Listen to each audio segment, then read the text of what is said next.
नमस्कार दोस्तों, मैं राहुल कुमार आप सभी का अनअकैडमी के प्लेटफॉर्म पर हार्दिक स्वागत करता हूं, बहुत-बहुत अभिनंदन करता हूं। जैसे कि दोस्तों आप सभी को विदित है कि अपन जो बात कर रहे हैं, वो एक अच्छे पॉइंट पर बात कर रहे हैं और आज अपन कुछ बेहतरीन पॉइंटों पर चर्चा करने वाले हैं और आप लोग फटाफट से मेरे साथ लाइव बन जाइए क्योंकि आज की जो क्लास होगी काफ़ी इंपॉर्टेंट क्लास होती है। हमेशा मैं क्लास जो लेता हूँ बहुत ही इंपॉर्टेंट क्लास लेता हूँ, तो उस चीज़ को आप विशेषतः ध्यान रखें। देखो हम जहाँ लाइव हैं वो है अनअकैडमी राजस्थान एग्जाम का चैनल है। यहाँ पर रेगुलर आपको रोज यहाँ पर रेगुलर रोज आपको लाइव क्लासेस प्राप्त होंगी रेगुलर। ठीक है भैया। तो यहाँ पर रेगुलर आपको रोज लाइव क्लासेस प्राप्त होंगी अनअकैडमी राजस्थान एग्जाम के चैनल पर। साइंस एंड टेक्नोलॉजी के बारे में अपन चर्चा करेंगे और साइंस एंड टेक्नोलॉजी के अंदर स्पेस टेक्नोलॉजी से एक नया टॉपिक आने वाला है। कौन से टेक्नोलॉजी से? स्पेस टेक्नोलॉजी से। तो आप लोग ध्यान से सुनना मेरी बातें। मेरा नाम राहुल मीना है और मैं 3 साल से साइंस एंड टेक्नोलॉजी के बारे में बात कर रहा हूँ, जिसके अंदर बेसिक साइंस भी मैं पढ़ाता हूँ और साइंस एंड टेक्नोलॉजी भी मैं पढ़ाता हूँ। और आपको पता है 10,000 से अधिक स्टूडेंटों को मैं पढ़ा चुका हूँ। राजस्थान के सबसे जो टॉप संस्थान है, राजस्थान के जो टॉप मोस्ट संस्थान है, उन संस्थान के अंदर मैं सेवाएं दे चुका हूँ और दे भी रहा हूँ। तो आपको इस चीज को ध्यान रखना है। ठीक है, चलते हैं अगले पॉइंट पर। अपन बात करते हैं अनअकैडमी का सब्सक्रिप्शन की। यदि आप लोग अनअकैडमी का सब्सक्रिप्शन लेते हैं तो आपको क्या क्या बेनिफिट्स होंगे। अगर आप अनअकैडमी का सब्सक्रिप्शन लेते हैं तो आपको क्या क्या लाभ होंगे। तो सबसे पहले तो आपको उसमें लाइव क्लासेज मिलेंगी। कैसी क्लासेज मिलेंगी? Live classes. आपको टेस्ट सीरीज प्लस क्यूज मिलेगा, आपको डाउट क्लियरिंग सेशंस मिलेंगे, आपको कवरफुल सिलेबस मिलेगा। ये जो सारी चीजें हैं मेरे भाई, ये अनअकैडमी का सब्सक्रिप्शन लेने पर आपको प्राप्त हो। ये बेनिफिट्स हैं प्लस को लेने के। और क्या क्या चीजें होंगी और देख लो। सभी एडुकेटर के द्वारा लाइव कोर्सेज आपको मिल जाएंगे। लाइव कोर्स एडुकेटर परीक्षा की पूरी तैयारी करवाते हैं। ध्यान रख लेना, यहाँ पर जितने भी एडुकेटर है पूरे, कहीं भी कभी भी अनलिमिटेड लाइव क्लासेज आपको मिलेंगी। कि आपको जो क्लासेस मिलेंगी वो अनलिमिटेड और लाइव क्लासेस आपको मिलेंगी, जिनकी कोई समय सीमा नहीं रहेगी। कभी भी कहीं भी अनलिमिटेड लाइव क्लासेस आपको मिलेंगी। पीडीएफ आपको मिलेगी। पीडीएफ नहीं है आज मेरे पास, पीडीएफ नहीं है सर मेरे पास, वो पीडीएफ भेज दो। वीकली प्रश्नोत्तर होते हैं जिससे आप अपनी क्षमता को जांच सकते हैं। ठीक है मेरे भाई। सभी प्लस कोर्स में डाउट क्लियरिंग क्लासेस होती है, इस बात को भी ध्यान रख लेना। प्लस कोर्स में सब्जेक्ट को समझने के नए आकर्षक तरीके एडुकेटर अपनाते हैं। पीडीएफ आप डाउनलोड कर सकते हो, टेस्ट सीरीज कर सकते हो और प्रॉपर गाइडेंस। सबसे इंपॉर्टेंट जो बात है वो ये है कि आपको प्रॉपर गाइडेंस इससे प्राप्त होता है, कि सही मार्गदर्शन जो है वो इस चीज से आपको प्राप्त होगा। इस बात को मेनली इंपॉर्टेंटली आप ध्यान में रख लें। सबसे अच्छी बात है कि आपको क्या होगा, प्रॉपर गाइडेंस प्राप्त। ठीक है मेरे भाई, अगले पॉइंट पर चलते हैं। अनअकैडमी का सब्सक्रिप्शन कैसे लें, इसके लिए सबसे ज्यादा इंपॉर्टेंट है। तो सबसे पहले अपने क्या करना है कि मोबाइल जो होता है, मोबाइल में प्ले स्टोर टाइप का एक पॉइंट होता है, उस प्ले स्टोर में जाना है और लिखना है अनअकैडमी लर्निंग ऐप। जैसे आप लिखेंगे वो इस तरीके का खुलेगा, आपको इंस्टॉल कर देना है। इंस्टॉल क्लिक करना है। जैसे इंस्टॉल क्लिक करेंगे स्टेप 3 के अंदर यहाँ पर लिखा मिलेगा प्लस। प्लस के बाद स्टेट पीएससी और स्टेट पीएससी के बाद में यह आएगा गेट सब्सक्रिप्शन, कि आपको सब्सक्रिप्शन लेना है। तो कोई दिक्कत नहीं, ले लेंगे। फिर आपके पास में सारी लिस्ट खुलेगी कि 1 मंथ का 1400 का है, 3 मंथ का 3500 का, 6 मंथ का 5600 का, 12 मंथ का 7000 का और 24 मंथ का 8400 का। ये बात आपके सामने क्लियरली खुल जाएगी। अब सुनना मेरी बात यहाँ से। यहाँ एक पॉइंट है एंटर रेफरल कोड, यहाँ पर एक पॉइंट है मेरे भाई एंटर रेफरल कोड। ठीक है, एंटर रेफरल कोड है, यहाँ पर ध्यान रखना। इसको आपको क्या करना है, कंटिन्यू करना है। और मेरा रेफरल कोड जो है रावल 10, इस रावल 10 को आपको उपयोग करना है। किसका उपयोग करना है? रावल 10 को उपयोग करना है और अप्लाई करना है। अप्लाई जब आप करेंगे तो 12 महीने का 6300 का और 24 महीने का जो है वो 7560 रुपए का होगा। प्रोसेस टू पेमेंट कर दे। इसके बाद आपको रेफरल कोड जो है वो यूज करना है और रेफरल कोड है मेरा रावल 10। मेरा जो रेफरल कोड है दोस्तों वो क्या है, रावल 10 है। इसको जैसे आप यूज करेंगे तो आपको 10% का डिस्काउंट प्राप्त होगा। कितने परसेंट का डिस्काउंट प्राप्त होगा दोस्तों? 10% का डिस्काउंट प्राप्त होगा। तो आपको डिस्काउंट प्राप्त करने के लिए रेफरल कोड यूज करेंगे, आपको बचत होगी पैसे में। और सीधी सी बात है यार, बचत तो होनी भी चाहिए यार। देखो भाई, मेरा फायदा क्या हुआ फिर अनअकैडमी में पढ़ाने का, जब मैं आपको 10% भी डिस्काउंट नहीं दिला पाया तो। सही है ना दोस्त? तो बिल्कुल यूज करें। अगला पॉइंट, और जिस चैनल पर आप लाइव पढ़ रहे हैं उसे अनअकैडमी राजस्थान एग्जाम का जो चैनल है, सोहन, क्या हाल है भाई सोहन, गुंजन कैसे हो? अनअकैडमी राजस्थान एग्जाम का जो चैनल है इसको सब्सक्राइब करना है। दूसरा, आपको बेल आइकन दबाना है, वीडियो को लाइक और शेयर करना है, और जो पीडीएफ आपको मिले उस पीडीएफ को आपको डाउनलोड कर लेना है। ठीक है मेरे भाई, अगले पॉइंट पर चलते हैं अपन। Unacademy Rajasthan exam, let's crack it. ध्यान रख लेना दोस्तों कि अनअकैडमी राजस्थान एग्जाम के साथ में हमें एग्जाम को क्लियर करना है, क्रैक करना है, इस बात को ध्यान रहे। ठीक है दोस्तों, अभी अपन चलते हैं, लो नेक्स्ट।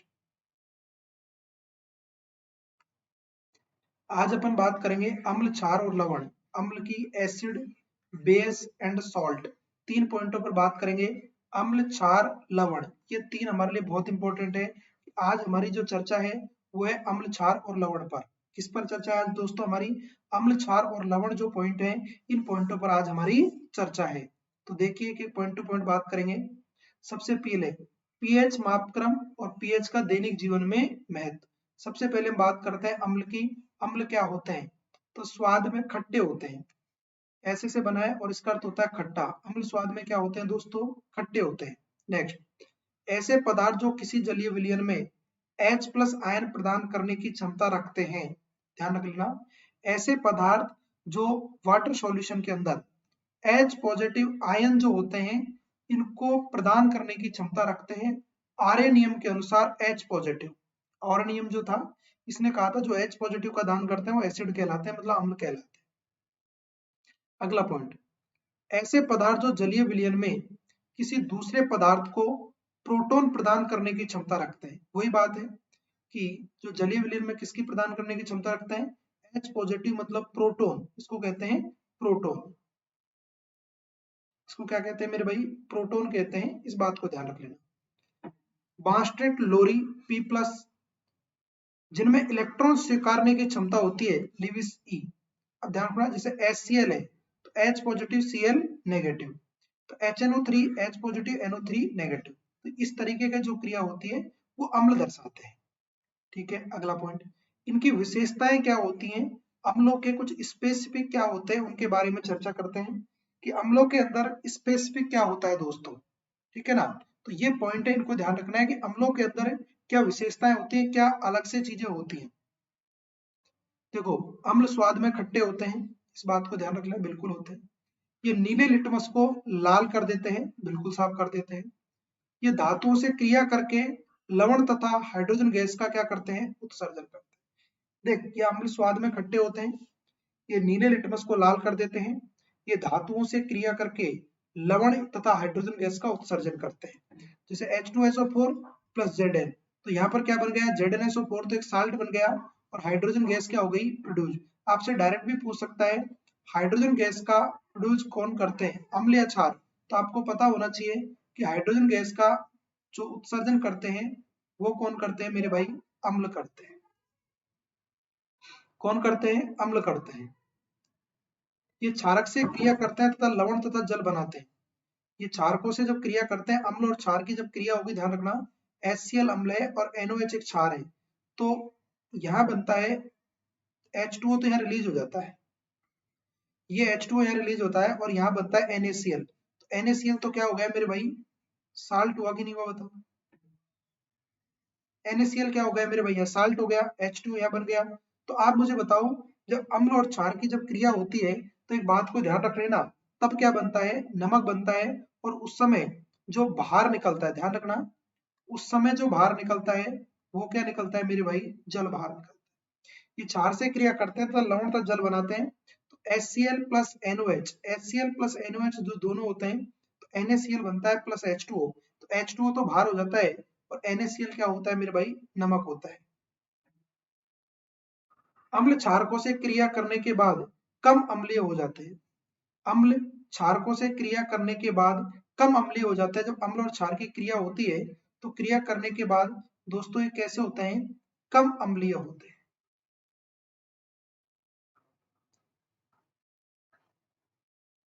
ध्यान रखना ये क्या होते हैं दोस्तों, कम अम्लीय होते हैं। इस बात को क्लियरली आप ध्यान में रखें कि अम्ल और क्षारकों से क्रिया करने के बाद कम अम्लीय हो जाते हैं।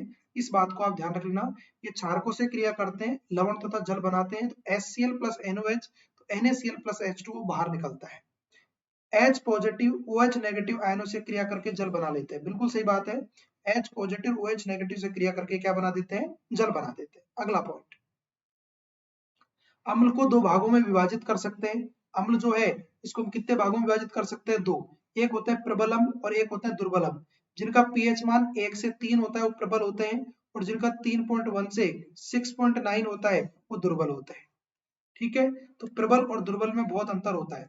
प्रबल मतलब 1 से 3, और 3 के बाद जो होते हैं वो कौन से होते हैं मेरे भाई, दुर्बल होते हैं। तो देखते हैं विशेषता, और विशेषता क्या होती है, अम्ल और क्षार के अंतर देख लो। अम्ल स्वाद में खट्टे हैं, क्षार कड़वे होते हैं। नीले लिटमस को लाल कर देता है, क्षार लाल को नीला कर देता है। धातु से क्रिया करके लवण प्लस हाइड्रोजन गैस का उत्सर्जन होता है। अम्ल क्या होते हैं, धातु से क्रिया करके लवण प्लस हाइड्रोजन गैस का उत्सर्जन करते हैं। क्षार क्या होता है, केवल हाइड्रोजन गैस का उत्सर्जन करते हैं। अम्ल क्या होते हैं, क्षार से क्रिया करके लवण प्लस जल बनाते हैं। क्षार क्या होते हैं, अम्ल से क्रिया करके क्षारीयता कम हो जाती है। बिल्कुल कोई दिक्कत नहीं है। अब आते हैं हम अम्ल की बात, तो एक होता है इसमें प्रबल अम्ल और एक होता है दुर्बल अम्ल। प्रबल अम्ल क्या होते हैं, जो जलीय विलयन में पूर्णतः वियोजित हो जाते हैं और H पॉजिटिव आयन देते हैं। जो जलीय विलयन में पूर्णतः वियोजित हो जाते हैं और H पॉजिटिव आयन देते हैं उनको हम क्या कहते हैं दोस्तों, प्रबल अम्ल कहते हैं। और जो जलीय विलयन में पूर्णतः वियोजित नहीं होते और जिनका पीएच मान 3.1 से 6.9 तक होता है। ठीक है, और प्रबल वो होते हैं जिनका जलीय विलयन मान 1 से 3 के पीएच के बीच के मान में होता है। अब देखो, उदाहरण के लिए कुल 7 प्रबल अम्ल हैं और बाकी सारे के सारे क्या हैं, दुर्बल अम्ल।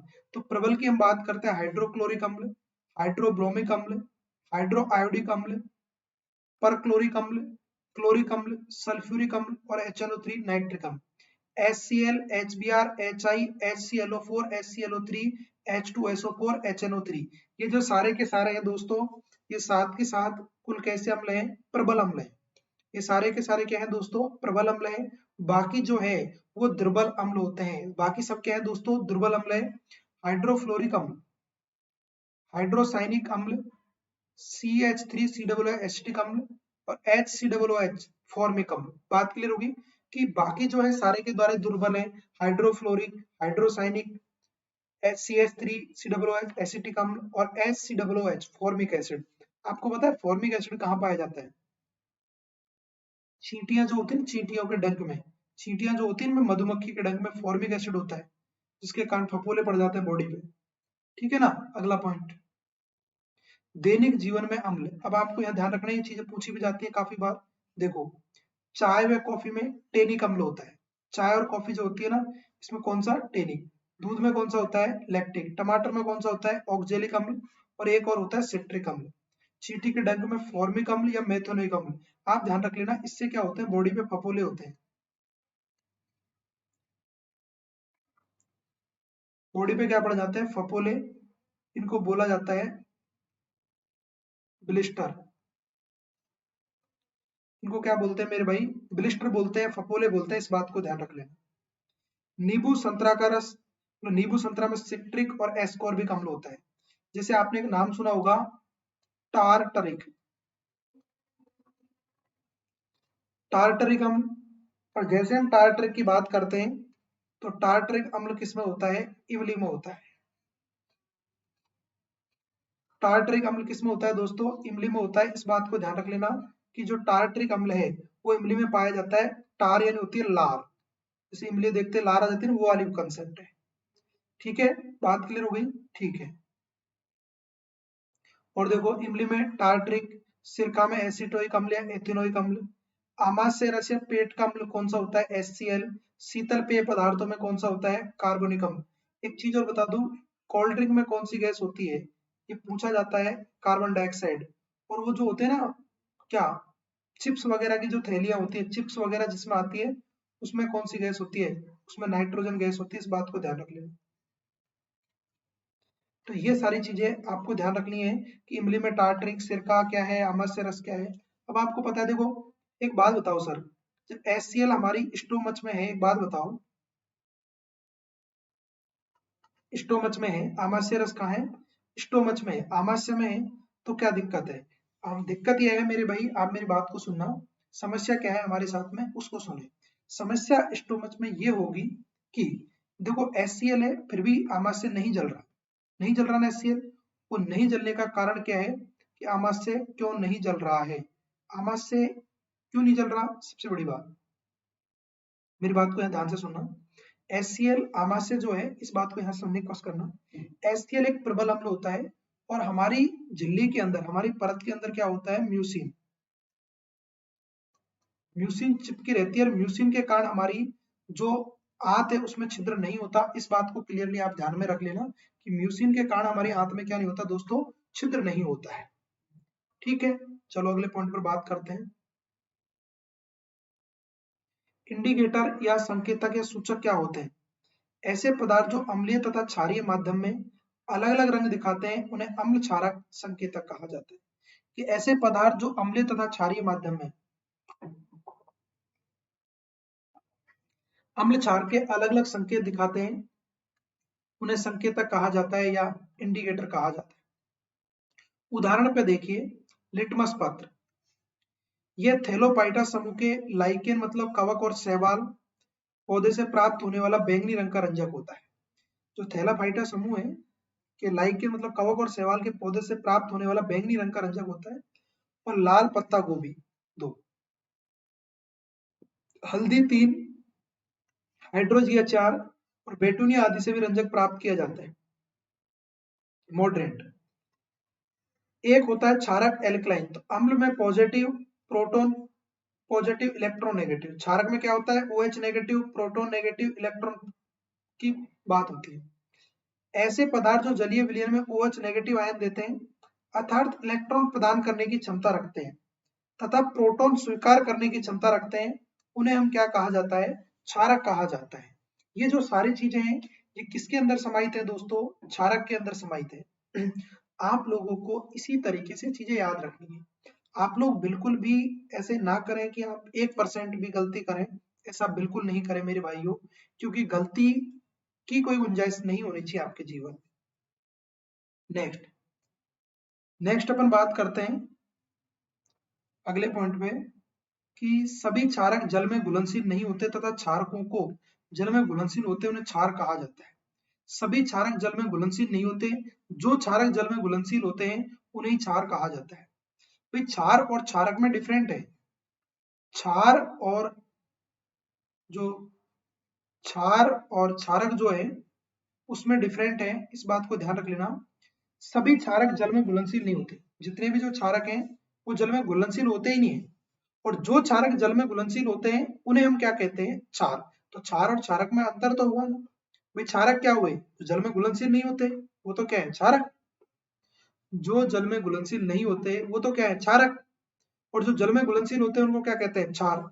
इसका मतलब सभी क्षार क्षारक होते हैं, लेकिन सभी क्षारक क्षार नहीं होते। बिल्कुल सही बात है कि जितने भी क्षारक क्षार है वो तो क्षारक है, एल्कलाइन है, एसिड बेस है जो एल्कलाइन है, लेकिन सभी एल्कलाइन बेस नहीं होते। ये बहुत अच्छी बात है, इसको ध्यान रखना। अगला पॉइंट, विशेषता क्या होती है उसको सुनो। इनकी सतह साबुन की तरह चिकनी, परंतु ये स्वाद में कड़वे होते हैं। तो साबुन क्या होता है? क्षार होता है। ये लाल लिटमस पत्र को नीला कर देते हैं। इनके साथ अम्ल मिलाने पर लवण तथा जल का निर्माण करते हैं। क्षारों के साथ अम्लीय पदार्थ मिलाने पर क्षारीयता कम हो जाती है। तो सीधी सी बात है, जब क्षार के साथ अम्ल मिलाएंगे तो कम क्या होगी? क्षारीयता तो कम होगी ना भाई, हो जाएगी। अगला, धातुओं से क्रिया करके पदार्थ हाइड्रोजन गैस का क्या करते हैं? उत्सर्जन करते हैं। विशेषता यह है कि ये धातुओं से जब क्रिया करते हैं तो हाइड्रोजन गैस का क्या करते हैं दोस्तों?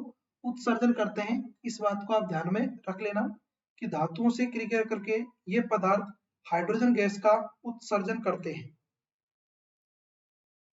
NOH plus Zn, NOH plus Zn, Na2 Zn2 sodium zinc plus hydrogen gas,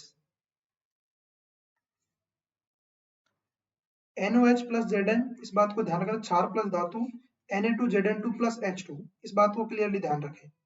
अगला पॉइंट, क्षारकों का वर्गीकरण, एक होता है प्रबल और एक होता है दुर्बल। एक तो होता है दोस्तों कौन सा, प्रबल, और एक कौन सा होता है दोस्तों, दुर्बल। ठीक है, अच्छा, प्रबल क्या है और दुर्बल क्या है, इस चीज को समझो। ऐसे क्षारीय पदार्थ जो पूर्णतः OH आयनों में वियोजित हो जाते हैं प्रबल क्षारक कहलाते हैं।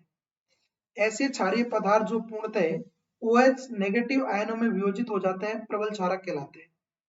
ऐसे क्षारीय पदार्थ जो OH नेगेटिव आयनों में वियोजित नहीं होते दुर्बल क्षारक कहलाते हैं।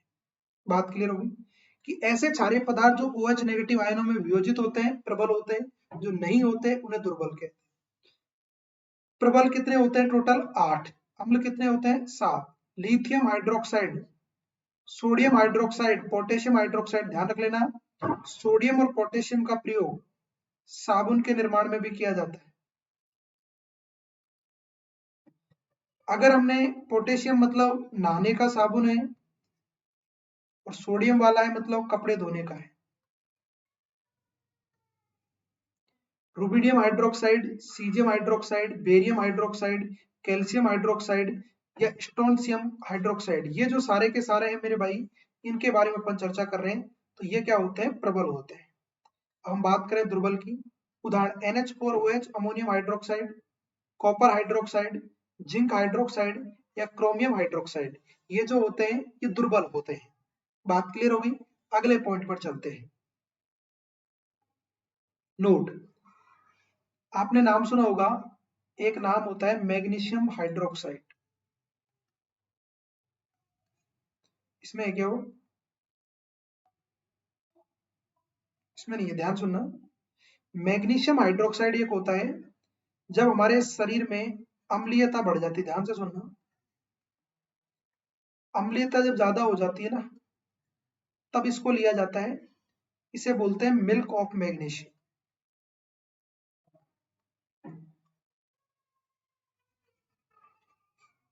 बात क्लियर हो गई, इस बात को ध्यान। प्रबल क्षारीय पदार्थ संचारक प्रकृति के होते हैं, अर्थात ये त्वचा और मांस की प्रोटीन को तोड़कर एक नई लेज जैसा पदार्थ बनाते हैं। इस प्रक्रिया को संचार तथा कास्टिक प्रक्रिया कहा जाता है। NOH प्लस कास्टिक सोडा और KOH प्लस कास्टिक सोडा। ठीक है मेरे भाई, चलो अगले पॉइंट पर चलते हैं। जल का स्ववियोजन, जल अम्ल तथा क्षारकों के वियोजन में मदद करते हैं। H पॉजिटिव OH नेगेटिव आयनों का निर्माण करता है। इस प्रक्रिया को जल का स्ववियोजन कहा जाता है। 25 डिग्री ताप पर जल के एक अरब अणुओं में से केवल 2 अणु वियोजित होते हैं। हमें सोलर मोलर सांद्रता में इस प्रकार दर्शाया जाता है, H पॉजिटिव OH नेगेटिव। तो एक मोल बराबर 1 इंटू 10 की पावर माइनस 10 मोल प्रति लीटर होता है। आगे आओ, एक होता है उदासीन विलयन। अब हम बात करते हैं किसकी दोस्तों, उदासीन विलयन की, कि उदासीन विलयन क्या होता है। तो ऐसे विलयन जिसमें H पॉजिटिव OH नेगेटिव आयनों की सांद्रता बराबर होती है उधर से उदासीन विलयन कहते हैं। उदाहरण शुद्ध जल, तो 1 इंटू 10 की पावर माइनस मोल प्रति लीटर होता है। सेम बात वही है। अम्लीय विलयन क्या होते हैं, ऐसे विलयन जिनमें H पॉजिटिव आयनों की सांद्रता अधिक होती है अम्लीय विलयन कहलाते हैं, वही उतना ही होता है मोल में। क्षारीय विलयन, ऐसे विलयन जिनमें OH पॉजिटिव आयनों की सांद्रता अधिक होती है, क्षारीय विलयन कहलाते हैं, वही सेम बात है। अगला पॉइंट, पीएच मापन क्या होता है, proton of potential of hydrogen, Germany शब्द है, अर्थ होता है शक्ति, खोज की थी सोरेनस ने। पीएच की खोज किसने की थी, सोरेनसन ने। ठीक है, और अर्थ होता है शक्ति। पीएच का अर्थ क्या है, किसी विलयन में हाइड्रोजन आयनों की सांद्रता के व्युत्क्रम का गुणनफल, गुणलगत पीएच कहलाता है। तो लॉग लेके इस तरीके से आपको बताना है, नेगेटिव पॉजिटिव। प्रारंभ में पीएच मापक्रम मापक विलयन में हाइड्रोजन आयनों की सांद्रता ज्ञात करने के लिए बनाया गया था। ये सिर्फ क्या याद करता था, हाइड्रोजन आयनों की सांद्रता उसको ज्ञात करने के लिए बनाया गया था, परंतु वर्तमान में पीएच मापक का उपयोग किसी पदार्थ की अम्लीयता और क्षारीयता बताने के लिए किया जाता है। बिल्कुल सही बात है। पहले जो पीएच का मापन था वो सिर्फ मापक्रम विलयन में हाइड्रोजन आयनों की सांद्रता ज्ञात करने के लिए बनाया गया, लेकिन वर्तमान में पीएच का मापक उपयोग किसी पदार्थ की अम्लीयता और क्षारीयता बताने के लिए किया जाता है। वर्तमान में अम्लीयता और क्षारीयता बताने के लिए किया जाता है, इस बात को ध्यान रख लेना। प्रारंभ में क्यों करते थे? विलयन में हाइड्रोजन आयनों की सांद्रता ज्ञात करने के लिए किया गया था। ये दोनों बिल्कुल बात अलग है। पहले ये होता था और बाद में क्या हो रहा है दोस्तों, ये हो रहा है। पहले ये, अभी वर्तमान में क्या हो रहा है, ये हो रहा है। अगला पॉइंट, पदार्थ प्लस पीएच। HCl सर्वाधिक अम्लीय होता है, पेट का अम्ल 1 होता है, नींबू का अम्ल 2 होता है, सिरिका का 3, 3.5, सोडा, खट्टा दूध इतना होता है। दूध का 5, लार का हल्का अम्लीय 6.8, जल उदासीन होता है, मानव रक्त हल्का क्षारीय होता है, समुद्र का 8 होता है, अंडे का सफेद भाग 8, बेकिंग सोडा का 9। पदार्थ की एंटी एसिड प्रति अम्ल होते हैं, अमोनिया 11 होता है, नींबू 12 होता है, नाक्षी लीवर 13 होता है, सोडियम हाइड्रोक्साइड 14 और शराब का 2.8 से 3.8 होता है। ये सबका अलग अलग अम्लीय होता है, इस बात को आपको ध्यान में रखना है। ठीक है मेरे भाई, ये बात क्लियर हो गई। ये जो चीजें आपको ध्यान में रखनी है। चलो ठीक है, आज की क्लास का यही समापन करते हैं, मिलते हैं नेक्स्ट क्लास में नए टॉपिक के साथ। तब तक के लिए धन्यवाद।